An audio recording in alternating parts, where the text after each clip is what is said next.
복되인 주일 이 시간에 여기까지 나오신 여러분들의 하나님의 크신 은혜가 함께하기를 진심으로 기원합니다. 아울러 여러 가지 사정으로 영상으로 예배에 참여하는 모든 분들에게도 동일한 은혜가 있기를 기원합니다. 11월 시작되었습니다. 11월의 주제는 결산과 계획으로 잡았습니다.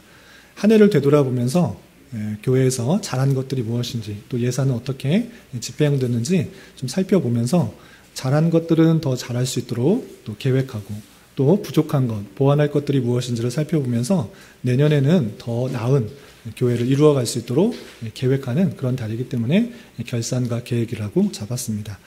그 목사 혼자 이렇게 계획하고 또 결산하는 것이 아니라 온 성도들이 함께 관심을 갖고 교회가 잘 세워질 수 있도록 힘을 모아야 될 것이고, 또 함께 기도하는 것을 통해서 내년에도 하나님께서 세우신 이 교회가 더욱더 잘 성장할 수 있도록 함께 노력해 주시면 감사하겠습니다. 그리고 말씀 읽기 본문은 잠언서를 읽어 나가게 됩니다.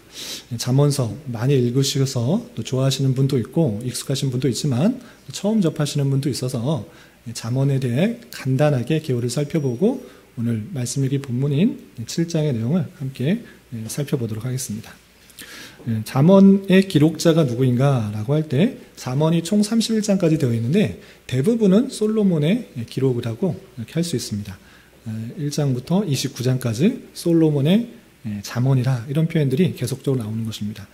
특별히 솔로몬이 기록한 잠언이다, 솔로몬의 말을 통해서 나온 잠언이다 라는 표현이 크게 세 군데가 등장합니다. 잠언 1장 1절, 또 잠언 10장 1절, 그리고 잠언 25장 1절, 이렇게 세 군데가 등장하기 때문에 솔로몬이 했던 잠언들을 묶어놓은 그 세 권의 내용들이 이 잠언에 있다, 이렇게 이해하시면 되겠는데, 솔로몬이 다 지은 것이 아니고 그 뒤에 보면 30장과 31장에 또 다른 사람이 지은 것처럼 보이는 그런 잠언도 나오게 됩니다. 30장 1절에서 보면 이 말씀은 아굴의 잠언이다 라는 것을 통해서 솔로몬의 모든 잠언이 있는 것이 아니라 아굴이 만든 그런 잠언도 있구나 생각할 수가 있고, 또 31장 1절에서 보면 르무엘 왕이 말씀한 바 곧 그의 어머니가 그를 훈계한 잠언이다 라고 하는 것을 통해서 르무엘의 어머니의 잠언이라 생각할 수 있는 그런 표현도 있는 것입니다. 르무엘이 누구인가? 정확하게 성경에 르무엘이 누구다라고 표현하지는 않았지만 이것도 마찬가지로 솔로몬 왕으로 많은 학자들이 생각하고 있습니다. 어쨌든 르무엘에게 충고하기 위해, 훈계하기 위해서 쓴 그 어머니의 잠언도 포함되어 있다, 이렇게 생각하시면 되겠습니다.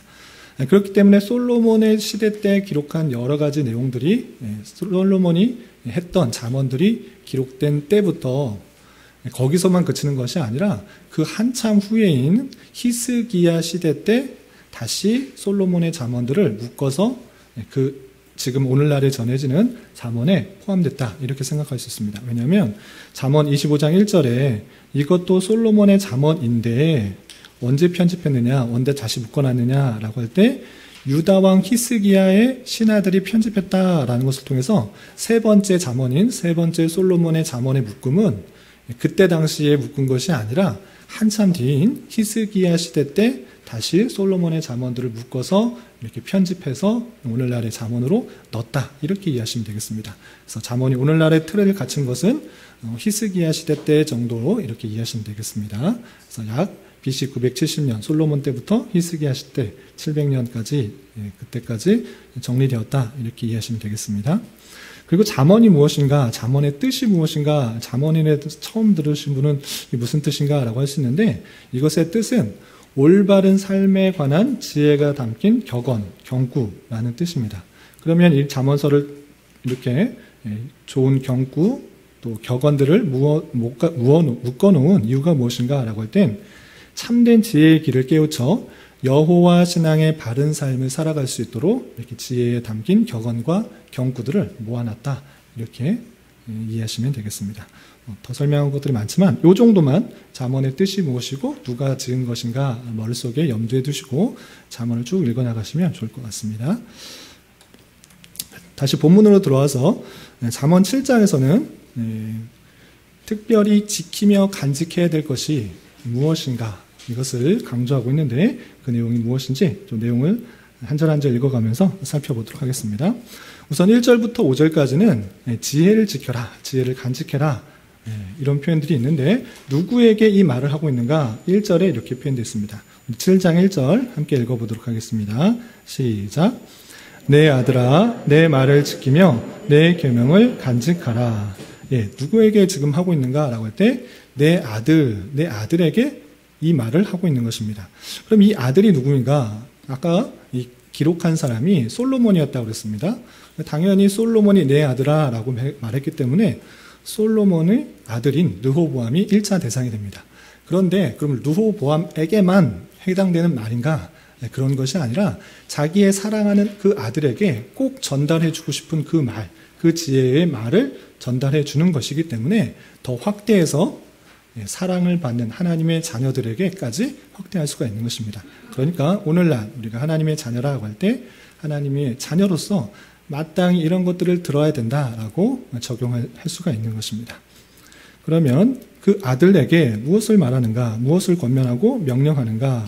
1절, 2절 이렇게 표현됐습니다. 1절을 아까 읽었으니까 2절만 함께 봉독하겠습니다. 시작.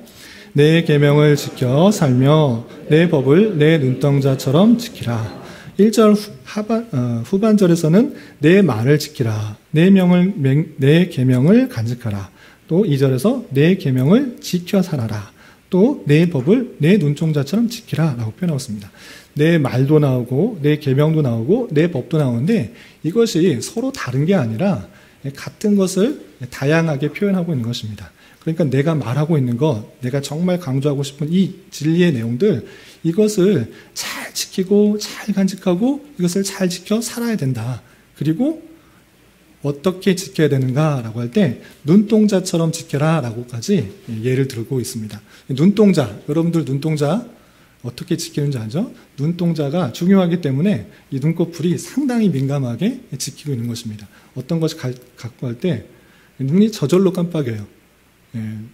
그 동체 시력을 갖고 있는 사람들은 뭐가 와도 깜빡이지 않는다 이렇게 하지만 일반적인 대부분의 사람은 눈앞에 뭐가 지나가게 되면 깜빡이기 마련이에요.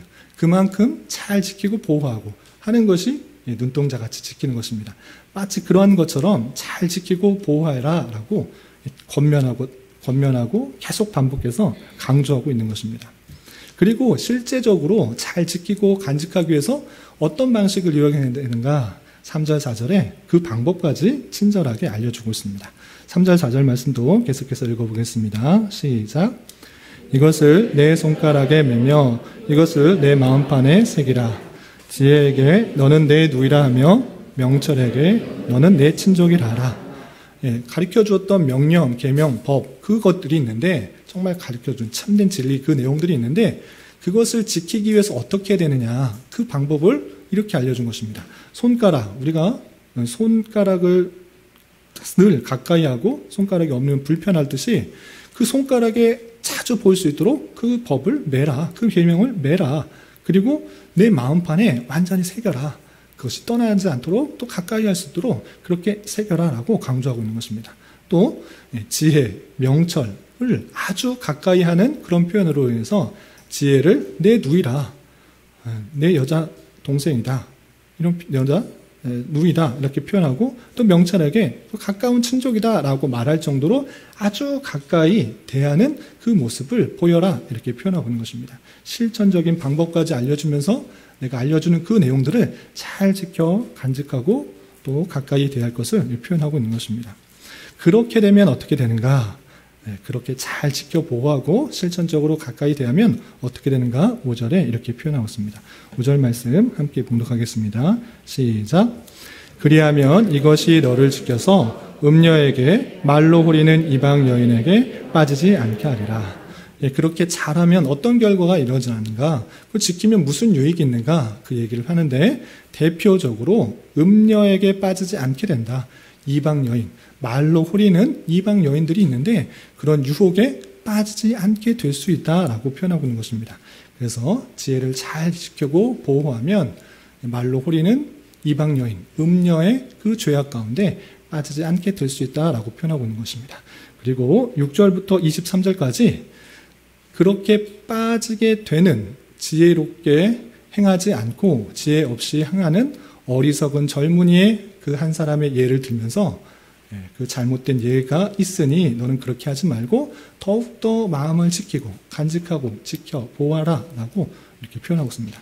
그렇다면 6절부터 23절까지 어떤 예를 들고 있는지 계속해서 살펴보도록 하겠습니다.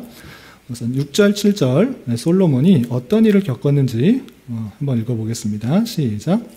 내가 내 집 들창으로 살창으로 내다보다가 어린 썩은 자 중에 젊은이 가운데 한 지혜 없는 자를 보았노라. 실제 예를 드는 것입니다. 내가 살창과 들창으로 가만히 보니까 어리석은 사람을 본 것입니다. 그 어리석은 사람, 지혜 없는 사람, 그 사람이 어떻게 되는지 잘 들어보라 라고 하고 있습니다. 계속해서 보면 그 지혜 없는 어리석은 젊은이가 어떻게 행하는가 8절 9절 읽어보겠습니다. 시작. 그가 거리를 지나 음녀의 골목 모퉁이로 가까이하여 그의 집 쪽으로 가는데 저물 때 황혼 때 깊은 밤 흑암 중에라. 그 젊은이가 어리석게 행하는 것이 무엇인가? 거리를 지나서 가고 있는데 저물 때 황혼 때 깊은 흑암 중에 어둑어둑해지는 그때에 음녀 기생 몸을 파는 그런 여인의 그 골목 모퉁이로 그 집 쪽으로 가고 있다라고 하는 것입니다. 그렇게 잘못된 길로 가고 있을 때 어떤 일이 발생하는가? 그 여인을 만나게 되는데 그 여인의 행동이 이렇게 나오고 있습니다. 그 여인의 행동도 쭉 나오는데 쭉 계속해서 어떻게 그 여인이 그 젊은 남자를 유혹하고 있는지 계속해서 살펴보겠습니다. 10절부터 12절까지 계속 읽겠습니다. 시작.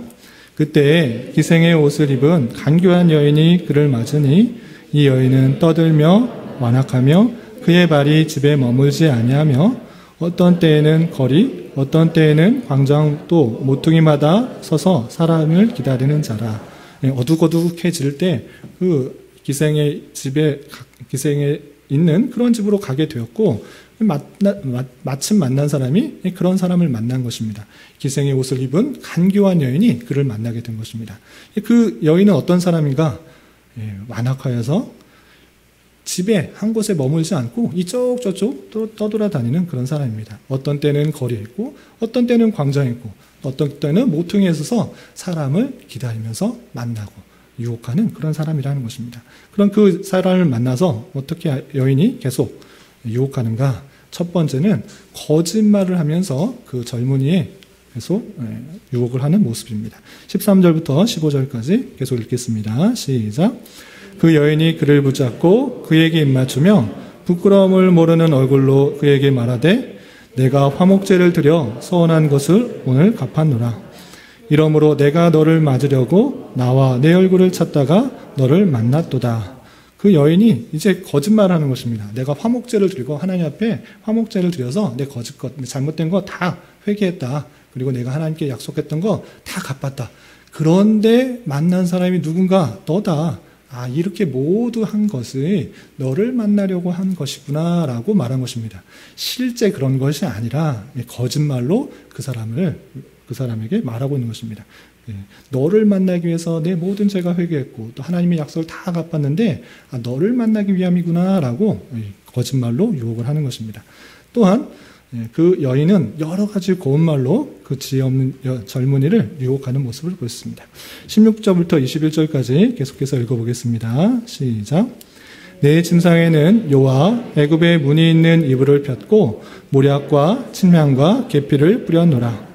오라, 우리가 아침까지 흡족하게 서로 사랑하며 사랑함으로 희락하자. 남편은 집을 떠나 먼 길을 갔는데 운주머니를 가졌은즉 보름날이나 집에 돌아오리라 하여 여러 가지 고운 말로 유혹하며 입술에 호리는 말로 꿰물어. 거짓말 할 뿐만 아니라 아주 유혹하는 여러 가지 고운 말로 좋은 말로 유혹을 하는 것입니다. 나 남편이 있는데 남편 지금 없다. 그리고 아주 은을 갖고 충분히 생활할 만큼 돈을 가지고 갔다. 그러니까 보름이나 좀 지나야지 오지. 지금 남편이 없는 그런 상태다.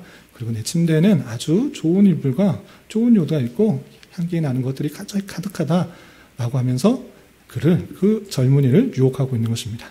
그래서 여러 가지 고운 말로 계속적으로 유혹하고 입술을 호리는 말로 깨고 있는 것입니다. 그렇게 했을 때 그 젊은이는 어떻게 반응했는가? 그 유혹들에 대해서 물리치고 그냥 자기 집으로 갔는가? 그것이 아니고 그 유혹에 넘어간 모습을 볼 수 있습니다. 젊은이의 반응과 그에 대한 평가가 22절에 나오는데 22절도 함께 읽어보겠습니다. 시작. 젊은이가 곧 그를 따랐으니 소가 도수장으로 가는 것 같고 미련한 자가 벌을 받으려고 쇠사슬에 매이는 것 같도다. 예, 젊은이가 그 유혹에 뿌리치고 간 것이 아니라 그 지혜 없는 젊은이는 곧 그를 따르고 그 여자의 유혹에 빠져서 그와 함께 갔다라는 것입니다. 그 모습이 무엇과 같으냐라고 이 솔로몬은 생각했느냐면 마치 소가 죽으려고 끌려가는 그 모습이다. 그는 그 여인에게 끌려가는 그 모습이 기쁨과 즐거움 같아 보이지만 그것은 그 결국은 죽음이 닥쳐 있는 그런 것인데 알지 못한다. 마치 미련한 자가 벌 받으려고 쇠사슬에 매이는 것 같은데 그것도 알지 못하고 유혹의 여자에 따라서 가고 있구나라고 평가하고 있는 것입니다. 그리고 그 이후에 결과는 어떻게 될지 이 솔로몬은 이렇게 평가를 하고 있는 것입니다. 23절 함께 읽어보겠습니다. 시작. 필경은 화살이 그 간을 뚫게 되리라. 새가 빨리 그물로 들어가되 그의 생명을 잃어버릴 줄을 알지 못함과 같으니라. 그 마지막 어떻게 될 것이냐? 그 유혹한 여자와 행복하게 잘 살았다. 이렇게 되지 않는다. 화살이 그 간을 뚫은 것처럼 이제 그 사람은 죽음에 이르게 될 것이다.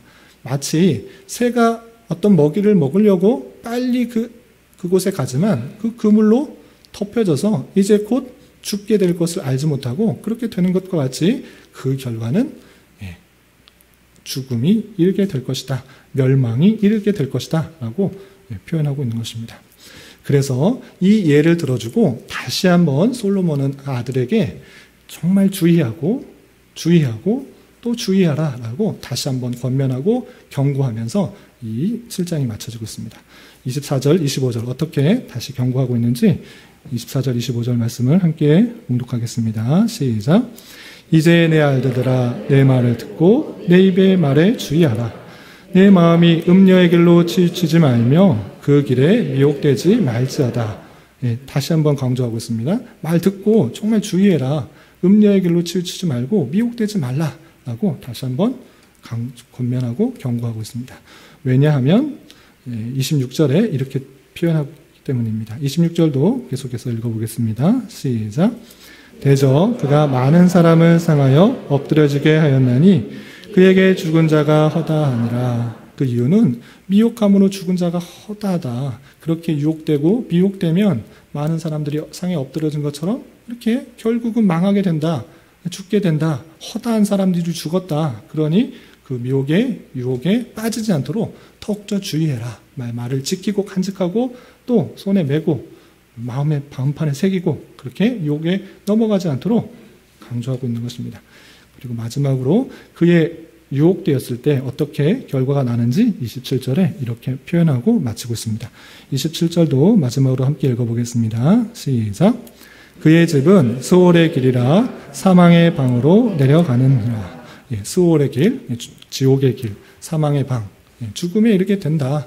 그러니까 그 미혹에 빠지지 않도록 더욱더 주의하고 지혜롭게 행동하라 라고 말하면서 이 7장이 마쳐지고 있습니다. 이 내용 통해서 우리가 좀 교훈받을 것이 무엇인가 여러 가지 중에 3가지로 정리했으면 좋겠습니다. 첫 번째, 지혜 없는 젊은이, 어리석은 자 중에 지혜 없는 이 젊은이의 행동이 무엇이 잘못되었는가를 잘 생각해 봐야 됩니다. 왜 그런 유혹에 끌려가게 되었는가? 그 내용을 잘 살펴봐야 됩니다. 첫 번째, 그가 행한 어리석은 지혜 없는 행동 중에 하나는 그가 죄악의 길에 쉽게 갔다는 것입니다. 어두울 때, 저녁 때쯤 황혼역에 기생이 있는 그런 유혹하는 자의 길로 가고 있는 그 모습 어떤 어리석은 행동인 것입니다. 죄악의 가능성이 농후한데 그런 길을 피하지 않고 그 길로 갔다, 죄악의 길로 갔다, 그 자체가 잘못되고 있는 것입니다. 그래서 우리도 우리의 삶의 모습에 있어서 그 모습을 잘 적용해야 됩니다. 우리가 죄악을 짓지 않기 위해서 또 유혹과 음행에 빠지지 않기 위해서는 그렇게 될 수 있는, 죄악에 빠질 수 있는 그 가능성이 있는 길을 먼저 가지 않는 것, 가까이 하지 않는 것, 그것이 중요한 것입니다. 그렇게 가면서 나는 잘할 수 있다? 그것은 사람의 부패성들, 사람의 그런 심성들을 잘 이해하지 못하는 것입니다. 그래서 이 지혜 없는 젊은이의 행동처럼 우리가 죄악의 가능성에 있는 그곳에 가지 않는 것, 그것이 먼저 선행되어야 될 것입니다. 그리고 두 번째로 생각해야 될 것은 그곳에 가게 됐는데 또 피할 수 있는 그런 기회가 있었습니다. 어떤 기회가 있었습니까? 그 여인이 유혹하는 여인이 거짓말을 하면서 유혹을 하고 또 좋은 말로 유혹을 할 때 그것을 분별하여서 쳐낼 수 있어야 되는 것입니다. 그것이 사실인가, 정말 거짓말인가 분별하면서 내가 죄악에 빠지는 길인가 아닌가를 분별할 수 있는 기회도 있는 것입니다. 그런데 그 어리석은 젊은이는 그렇게 행하지 못했습니다. 그런가 보다, 이것을 따라도 좋은가 보다, 내 육체가 하는 대로 내 정욕에 따라 행할 수도 있지라고 판단했는데 그것이 잘못됐다는 것입니다. 그래서 우리는 이 모습을 보면서 우리가 죄악을 짓지 않기 위해서 두 가지를 잘 해야 되는데, 첫 번째는 죄악이 만연한 곳에 가지 않도록 하는 것이 중요합니다. 그 자리가 죄악이 있을 수 있는 가능성이 있다는 것을 알면 그것에 가지 않는 것이 중요합니다. 그래서 죄악을 피할 수 있으면 피해야 됩니다. 이것이 첫 번째 중요한 것이고, 두 번째 중요한 것은 무엇이냐면 안타깝게도 이 땅의 삶이, 이 세상에서의 삶이 그렇게 피할 수 있는 곳이 많지 않다는 것입니다. 그러니까 죄악이 벌어지는 곳이 악한 지점에만, 악당의 속을만 있는 것이 아니라 일반 삶의 직장에서, 그리고 심지어는 교회당, 예배당 안에서도 죄악들이 충분히 일어날 수 있고 하나님을 싫어하는 그런, 하나님께서 싫어하시는 일들이 벌어질 수 있다는 것입니다. 부패한 이 세상 속에서는 그 죄악된 곳을 피하기가 어렵다는 것입니다. 1차적으로는 그런 곳이 있다는 것은 피하면 좋은데, 이 세상에 그럼 선한 곳만 있는가? 수도원, 기도원, 이것은 선한가? 그런 것이 아니라 그런데 가봐도 여전히 부패성을 갖고 있는 인간에게 나타나는 타락한 본성들이 나타나기 때문에 부패한 모습들이 다 드러나게 된다는 것입니다. 그래서 두 번째로 우리가 더욱더 죄악 가운데 빠지지 않기 위해서, 미혹되지 않기 위해서는 하나님의 말씀으로 분별하는 힘을 기르지 않으면 그것의 죄악에 빠지기 쉬운 것입니다. 여러 가지 그 음녀는 그 사람을 유혹했습니다. 거짓말로 유혹했고, 또한 좋은 말로 유혹했습니다. 듣기 좋은 말, 그럴싸한 말로 유혹을 했던 것입니다. 그런 말씀이 있을 때, 그런 환경이 있을 때 우리가 죄악을 짓지 않기 위해서는 어떻게 해야 되는가? 그것은 하나님의 말씀에 비추어서 그것을 분별할 수가 있는 힘을 길러야 됩니다. 그렇게 하지 않으면 이 죄악 가운데 지혜 없는 사람처럼 빠지게 되는 것입니다. 죄악이 없는 곳에 난 그곳에서 살겠다. 그렇게 살 수 있으면 좋지만 그렇지 않은 환경에 있어서는 더욱더 하나님께서 우리에게 행하라고 하신 말씀이 기준이 되어서 분별할 수 있는 힘을 길러야 되는 것입니다. 세상에 주는 다양한 그런 교훈들, 분위기, 풍조, 이 세상의 모든 사람들이 그렇게 하니까 그렇게 하는 거 당연한 거야. 그렇게 할 수도 있지. 그러나 보다라고 할 때 하나님의 말씀이 무엇인지를 가지고 그것을 참인지 거짓인지 진리인지 유혹인지 분별할 수 없다고 하면 우리가 계속 죄악 가운데 빠질 수 있다는 사실들을 기억하면서 하나님의 말씀으로 죄악 가운데 빠지지 않도록 더욱더 분별하는 데 힘을 쓸 수 있는 우리가 되어야 될 것입니다. 두 번째로 생각해야 될 것은 지혜롭게 행하는 삶을 위해서 어떻게 해야 되는가라고 권면하고 있는 것을 잘 살펴봐야 됩니다. 특별히 하나님의 말씀으로 이런 것들을 분별해야 된다. 우리를 미혹하는 것, 또 세상 가운데 세속화되게 하는 것, 그냥 세상 사람들과 똑같이 살게 하는 그런 모습들, 그런 모습들 가운데 분간해야 되는데 특별히 더 지혜롭게 행하기 위해서 솔로몬은 이것을 강조하고 있습니다. 어떻게 하고 있습니까? 내 말을 지키며 내 계명을 간직하며 내 계명을 지켜 살며 내 법을 눈동자처럼 지켜라. 또한 이것을 내 손가락에 매며 마음판에 새기라. 지혜에게 너는 내 누이라 하며 내 명철을 내 친족이라 하라. 라고 계속적으로 강조하고 있습니다. 끝날 때도 다시 한번 재차 강조하고 있는 그 모습을 살펴볼 수 있습니다. 이 모습을 강조하고 있는 모습의 핵심은 무엇입니까? 그것은 하나님 말씀과 더욱더 가까이 하는 삶을 실천할 수 있도록 강조하는 것입니다. 하나님 말씀 있잖아. 그걸 듣고 지키고 그리고 내 손가락에 메고 또 심지어는 그것이 내 친척이다, 내 누이다, 정말 가까운 사람이다 라고 할 정도로 그렇게 가까이 해라. 그렇게 해야지만 죄악 가운데 빠지지 않을 수 있다라고 표현하고 있는 것입니다. 이 말에서 강조하고 있는 것은 가까이 하는 삶을 실천할 것을 강조하고 있는 것입니다. 하나님 말씀 좋은 거 알아.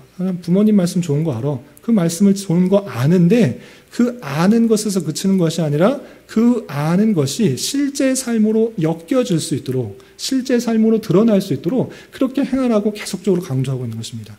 간직하고 지키고 손가락에 메고 또 마음판에 새기고 또 친척이라 누이다 이렇게 말하면서 정말 가까이 하는 삶을 살도록 해야지 내가 죄악 가운데 빠지지 않다라고 표현하고 있는 것입니다. 하나님의 말씀이 좋은지 모릅니까? 하나님의 말씀대로 살아가는 것이 그것이 하나님께서 원하시는 삶이라는 것 모르는 분이 여기 계십니까? 그렇지만 다 그것을 알매도 불구하고 우리의 삶에 있어서 그 삶이 정말 드러나지 않고 그 말씀대로 살아가는 삶이 전혀 드러나지 않고 있는 우리의 모습은 아닌지 되돌아보아야 될 것입니다. 솔로몬은 그 아들에게 르호보암에게 이렇게 강조하고 있는 것입니다. 그거 아는 거 정말 실천해라. 정말 그것들이 이루어질 수 있도록 정말 가까이 하면서 나타날 수 있는 그 일들이 있을 수 있도록 정말 친근하게 가까이 하고 실천할 수 있도록 강조하고 있는 것입니다. 하나님의 말씀이 좋은 것, 머리로만 아는 것에 그치는 것이 아니라 실제 그 말씀에 대해서 그 말씀을 가지고 살아가는 실천적 반응, 그 지식들이 삶으로 이어지는 그 내용들이 중요하다는 것들을 잘 깨달아야 될 것입니다.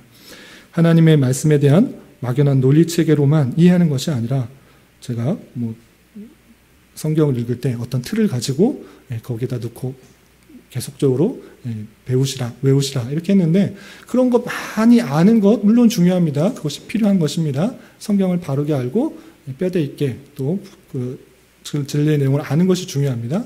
그런데 알고는 있는데 실제 삶에 있어서는 그대로 삶을 이어지고 있는가?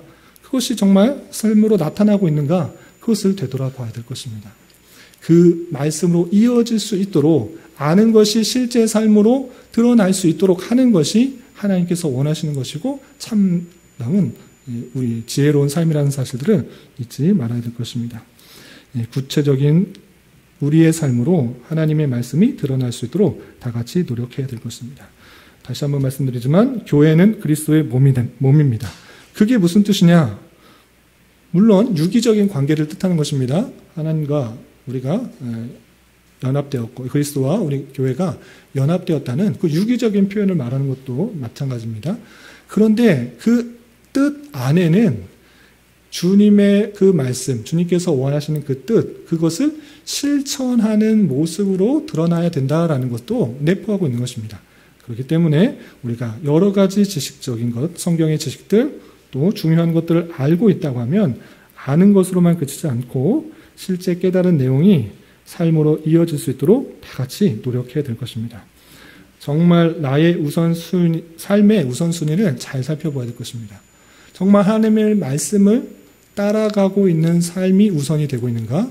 아니면 나의 만족, 나의 즐거움, 세상적인 즐거움을 채우는데, 세상적인 어떤 것을 이루는데 내 삶의 목표가 맞춰져 있는지 되돌아봐야 될 것입니다. 하나님께서 원하시는 일들을 더욱더 힘쓰고 또 가까이 하시는 저와 여러분이 되시기를 주님의 이름으로 부탁을 드립니다. 그리고 마지막으로 생각해야 될 것은 지혜 없는 자의 결국은 무엇이며 우리가 더욱 지키며 간직해야 될 것이 무엇인가를 잘 생각해 봐야 될 것입니다. 지혜 없는 자, 청년의 예를 한번 들었습니다. 그 지혜 없는 청년은 그렇게 해 저물 때쯤에 음료집에 가서 그 유혹에 받아서 같이 갔다. 그리고 같이 간 것은 마치 도수장으로 끌려가는 소 같고 필경은 마침내는 화살이 그 간에 뚫게 되는 죽음을 맞이하게 될 것이다 라고 표현하고 있습니다. 또한 새가 그물로 들어가는 결과를 낳는다 라고 표현하고 있습니다. 그런데 중요한 것은 아니 음행을 저지르면 죽는가? 음행을 거지면 그러면 다 죽게 되는가? 왜 이렇게 극단적인 예를 들고 있는가라고 표현하는 것을 잘 살펴봐야 될 것입니다. 지혜 없는 자의 결국을 알려고 할 때 이 음행의 이야기를 들어서 결국은 망하게 되고 패망하게 된다라는 것을 통해서 이 지혜가 무엇인지를 잘 생각해야 됩니다. 그 지혜는 그냥 이 세상을 편리하고 안락하고 또 유익하게 살아가기 위한 그런 지혜를 말하는 것이 아니라는 것입니다. 여기서 지혜는 삶과 죽음으로 이어지는 그 지혜를 말하고 있는 것입니다. 솔로몬은 그 지혜, 너가 간직하고 지키고 또 가까이 하고 그것을 가까이 해야 되는 그 지혜는 그냥 이 땅에서 정말 편안하고 또 높아지고 또 많은 것을 차지하고 부유하게 되기 위한 지혜를 말하는 것이 아니라 정말 살 수 있는 지혜, 참다운 생명을 갖게 되는 그 지혜를 말하고자 하는 것입니다. 계속적으로 잠언서는 그냥 이 땅에서 평안히 살아가기 위해서 또 많은 것을 갖기 위해서 편하게 위해서 몸이 편하기 위한 그런 지혜를 말하는 것이 아니라 정말 성도라면 하나님의 백성이라면 하나님의 자녀라면 가져야 될 그 지혜, 정말 지켜야 될 지혜, 그 간직해야 할 지혜는 생명을 얻을 수 있는 그 지혜를 말하고 있는 것입니다. 그 지혜가 무엇입니까? 다름 아니라 그 지혜의 근본 되시는, 근원 되시는 성자 하나님을 말하는 것입니다. 그 성자 하나님을 온전히 받아들일 때만이 우리의 삶의 죽음의 문제가 해결될 수 있다는 것들을 강조하고 있는 것입니다. 그냥 이 땅에서 평안하게 잘 살게 하기 위한 여러 가지 경험, 문구, 이것은 세상에 널려 있습니다. 세상에 아주 많습니다. 공자나 등등 여러 가지 유명한 철학자들에서 나오는 그 입을 통해서 그 말을 통해서 그냥 이 땅에서 적당하게 또 평안하게 살 수 있습니다. 그런데 그거를 말하는 것이 아닙니다. 지혜를 잘 간직해서 음행에서 피하라. 이 정도를 말하는 것이 아니라 그 지혜를 잘 간직하는 것만이 죽음에서 피할 수 있다는 것을 강조하고 있는 것입니다. 참된 생명을 얻을 수 있다는 것을 강조하기 위해서 그 음녀의 예를 한 가지 든 것입니다. 그 내용들을 갖지 않으면, 그것을 지키며 간직하지 않으면, 그 참된 지혜를 간직하지 않으면 마치 음녀에게 유혹돼서, 세상에 유혹돼서 죄악에 빠지고 또 죽음에 이르게 되는 것 마찬가지로 죽음에 이를 수 있게 된다는 것을 깨달아 더욱더 지혜를 찾아야 된다. 성자 하나님을 만나야 되고 성자 하나님을 모시는 것을 통해서 그 죽음에서 벗어날 수 있도록 네가 깨달아라 라고 표현하고 있는 것입니다. 잠언서를 읽으면서 단순히 이 세상을 어떻게 평안하고 유리하게 살아갈 수 있는지를 배우는 것이 아니라 그 말씀을 통해서 예수 그리스도를 깨달을 수 있어야 될 것이고 또 그 예수 그리스도를 통해서 우리가 구원을 받게 되고 생명을 얻을 수 있다라는 것을 깨닫고 그분을 모시고 계속적으로 살아가는 것만이 올바른 삶을 살아갈 수 있고 죄악 가운데 빠지지 않게 될 수 있다는 그 사실들을 잊지 말아야 될 것입니다. 이런 말씀의 교훈에 따라 우리 삶을 살아갈 때 주님을 모신 마음으로 또 주님께서 우리를 구원해 주셨다는 그 사실에 감사하는 마음으로 여러 가지 죄악과 유혹에서 승리할 수 있는 저와 여러분이 되시기를 주님의 이름으로 부탁을 드립니다. 기도하겠습니다. 하나님 아버지 감사합니다. 오늘 말씀을 통하여 우리가 지키며 간직해야 할 참된 지혜에 대해서 살펴보았습니다.